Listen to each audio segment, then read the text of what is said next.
From Wake and Bake Bro on Reddit, I was on one of my first solo backpacking trips in the Spring Mountains in southern Nevada.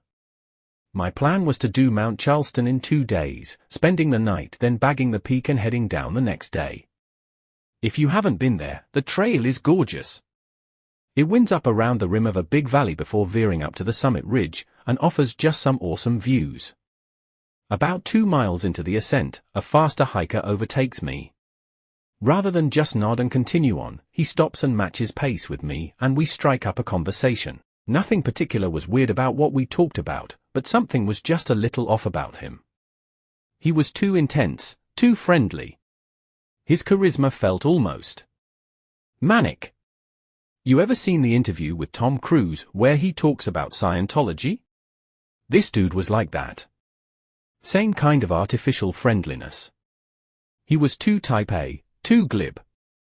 Almost like he was imitating a genuine reaction. I recall him telling me that he really liked challenging himself, but felt sick because nothing really felt hard or exciting anymore. Nothing really made him hard like it used to paraphrase. Well, the jabronis vibe was really freaking me out, so I made an excuse to stop for lunch. The dude kept hiking, and I thought that was the end of it. I had an awesome rest of the day, and as I hiked he slipped further from my mind. I found a gorgeous campsite on a promontory jutting off from the valley wall, and settled in for the night. As night fell, as happens to all of us when we're alone in the back country, I started getting squirrely. Full-blown jitters, man. My mind kept jumping back to how weird that guy was, and how he acted like something thought a regular human should act. To make it worse, I was cowboy camping. Not even the dubious protection of nylon between me and the potential of seeing Smiley Guy. So in order to ease my anxious mind, before going to bed I set my fixed blade knife in easy reach right next to my head. I eventually got to sleep after listening to a few episodes of Mike Duncan's The History of Rome podcast. I slept unusually soundly, not waking once the whole night. When I woke in the morning I felt unusually content and well rested.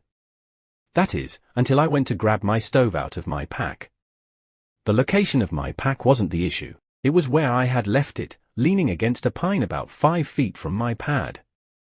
No, what really freaked me out was that every single pocket was open. All the zippers unzipped. All the snap closures unwrapped. The sleeping back compartment was open. The interior mesh compartments were open. The buckle closures on my stuff sacks were clicked open inside the bag.